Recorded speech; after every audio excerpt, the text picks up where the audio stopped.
Everyone, hello standard fourth. इन sessions में हम पढ़ेंगे चैप्टर नंबर 11 हिंदी का पढ़कू की सूझ। जैसा मैंने प्रीवियस सेशंस में बताया था पढ़कू के बारे में कि वो कौन पढ़कू है, वो हम किसे कहते हैं। तो कहानी देखते हैं। एक पढ़कू बड़े तेज थे, तर्कशास्त्र पढ़ते थे। जहाँ ना कोई बात वहाँ भी नई बात गढ़ते थे।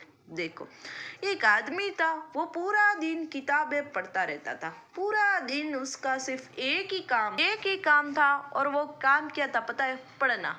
और वो कौन सा सब्जेक्ट पढ़ते थे? तर्कशास्त्र पढ़ते थे। जैसे आपका इंग्लिश सब्जेक्ट है, ये हिंदी सब्जेक्ट है, गुजराती सब्जेक्ट है, उसी तरह तर्कशास्त्र क्या है? एक विषय का नाम है, एक सब्जेक्ट का नाम है। तो भाई ये आदमी तो तर्कशास्त्र पढ़ता था। तर्कशास्त्र में क्या होता है पता है? विचार, लॉजिकली थिंकिंग होती है, विचार करना, कई चीजों पर विचार ही करना। भगवान है कि नहीं है, तो इसे कहते हैं तर्कशास्त्र। विचार करना उस पर है तो कैसे है, दिखाई देते हैं, है तो फिर क्यों नहीं दिखाई देता है। तो ये सारी चीजें तर्कशास्त्र में आती है। तो ये आदमी तो इतना तेज था, यानी कि इतना होशियार था तर्कशास्त्र में कि मान लो जहां बात बनती भी नहीं थी वहां भी बात अपनी बना लेते थे। एक रोज वे पड़े फिक्र में, समझ नहीं कुछ पाए।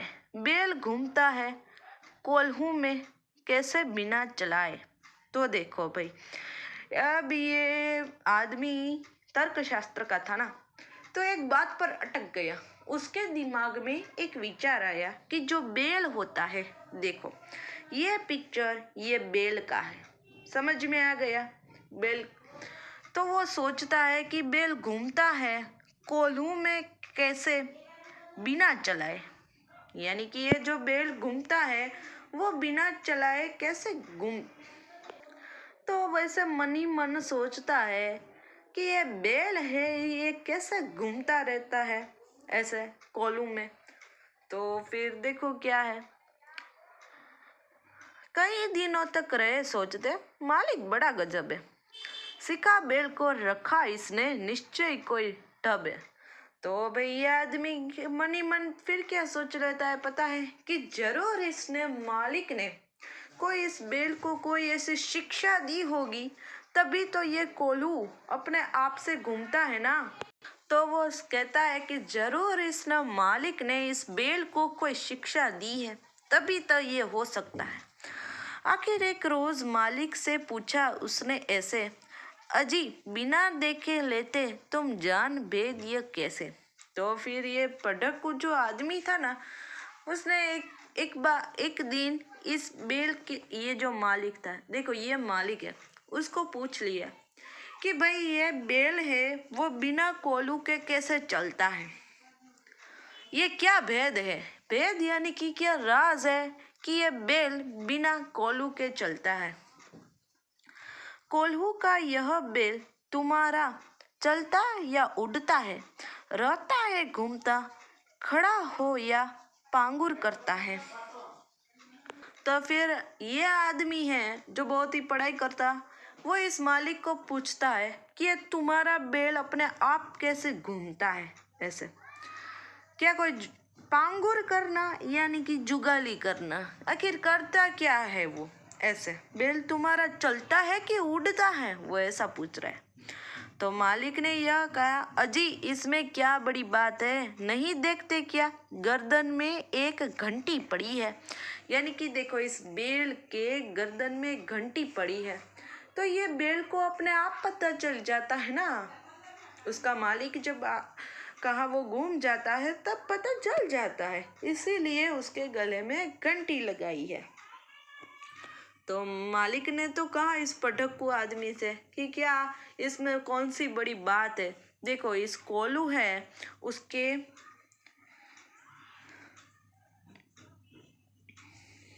यानी कि इस मालिक को पूछता है, तो ये मालिक कहता है कि भाई उसके गले में तो एक घंटी है।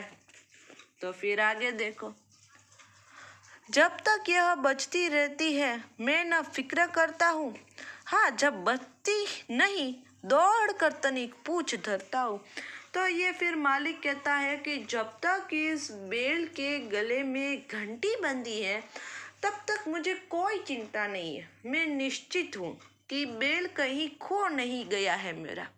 लेकिन जब ये घंटी बंद हो जाती है ऐसे बचने की तो मुझे काफी फिक्र होती है। तो कहीं गुम गया होगा ना ये बेल, यदि मान लो ऐसे बजने बंद हो गई कहाँ भी तो वो ऐसा होगा गुम गया होगा कहीं पे, तो मुझे दौड़ कर जाना पड़ता है, ये मालिक कहता है। कहा पड़क्कू ने सुनकर, तुम रहे सदा के कोरे बेवकूफ, मंतिक की बात है समझ सकोगे थोड़े। तो भाई ये पढ़कू आदमी ने तो इस मालिक को बेचारे को बेवकूफ बोल दिया। अब इसको क्यों बेवकूफ बोला, ये मालिक क्या बेवकूफ था? इसने तो सही सही बोला ना कि मेरे बेल के गले में घंटी बंधी है इसलिए गुम नहीं जाता। तो मालिक ये पढ़कू आदमी कहता है कि मैं एक तर्कशास्त्री हूँ, तुम मेरी बात कभी समझ ही नहीं पाओगे। ये अपने ऐसे डींगे ही मारता फिरेगा क्योंकि वो तर्कशास्त्री है ना। तो कहता है कि मंतिक यानी कि तर्कशास्त्री, तुम तर्कशास्त्री की बात कभी नहीं समझोगे। अगर किसी दिन बेल तुम्हारा सोच समझ उड़ जाए, चले नहीं बस खड़ा खड़ा गर्दन को खूब हिलाए।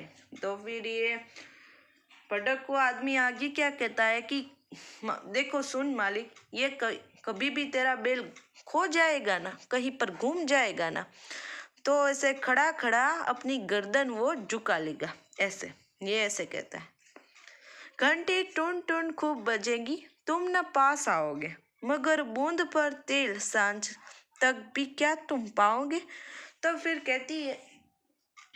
कहता है कि मान लो कि ये घंटी है वो खूब बजने लगी, ये घंटी उसके इस बेल के गले में है, वो बजती ही रही और तुम नहीं आ पाए। तो फिर से देखो अपनी भी जो लॉजिक था वो लगाने का स्टार्ट कर दिया कि इसके गले में जो घंटी है तुम नहीं आओगे तो क्या होगा, मगर बूंद पर तेल सांझ तक भी क्या तुम ला पाओगे, तुम क्या कर सकते हो बाद में। मालिक थोड़ा हंसा और बोलता है कि पढ़क को जाओ, सिखा है यह ज्ञान जहाँ पर वही इसे फैलाओ। तो ये मालिक भी परेशान हो जाता है, कहता है कि भाई तू जा, जिसने तुझे ये पढ़ाया है ना उसको बता, ये ज्ञान उसका उसी को दे। यहाँ सभी कुछ ठीक ठाक है, यह केवल माया है, बेल हमारा नहीं अभी तक मंथिक पढ़ पाया है। तो ये क्या कहता है पता है, मालिक कहता है इस पढ़कू आदमी को कि यहाँ तो सब ठीक ठाक है, तू कुछ आगे आगे मत सोच। यानी कि ये जो तर्कशास्त्री था वो बहुत कुछ सोचता था ना। क्या सोचा था उसने कि मान लो तुम्हारा बेल यदि खो गया गुम गया और उसके गले में घंटी खूब चली और तब भी तुम वहां उसके पास नहीं आ सकोगे, उसके पास नहीं आए, तो फिर वो क्या करेगा। तो वो ये परेशान हो गया मालिक कि भाई तू इतनी आगे आगे की मत सोच, ये सब केवल माया है। यानी कि ये इतनी आगे की मत सोच। ये बहुत ही सोचता था। देखो जहाँ बात नहीं थी वहां भी घुमा फिरा कर वही बात बोला कि मान ले कि तेरा बैल यदि गुम जाए, घंटी बजती रहे, घंटी बजी और फिर भी तो उसको बचाने कहीं परेशानी में नहीं पहुंचा तो क्या करेगा। तो मालिक एट द एंड परेशान हो गया और कह दिया कि ये तर्कशास्त्री को पढ़ पाया है यानी कि मुझे तेरे बारे में पता चल गया।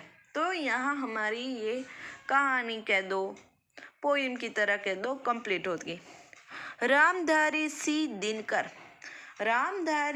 दिनकर ने इस पोयम को लिखा है। क्या लिखा है पता है हमें? क्या सीखने में आया कि भाई ये ज्यादा ही कुछ तर्क लगाता है। ये आदमी है जो तर्क शास्त्री है, वो कुछ ज्यादा ही आगे आगे की सोचता है। बेचारे इस मालिक को परेशान कर दिया कि यदि ये होता तो क्या होता, वो होता तो क्या होता। इसी तरह प्रोडक्ट को था ना, लेकिन इतना भी नहीं सोचना चाहिए। जो फालतू चीज़ें हैं उसको भी नहीं सोचना चाहिए। यहाँ सिर्फ यही क्या है कि जो फालतू चीज़ें नहीं सोचनी चाहिए। तो हमारा सेशंस ये कंप्लीट होता है। नेक्स्ट सेशंस में हम इस चैप्टर की एक्सरसाइज पढ़ेंगे। So till then, have a nice day to all.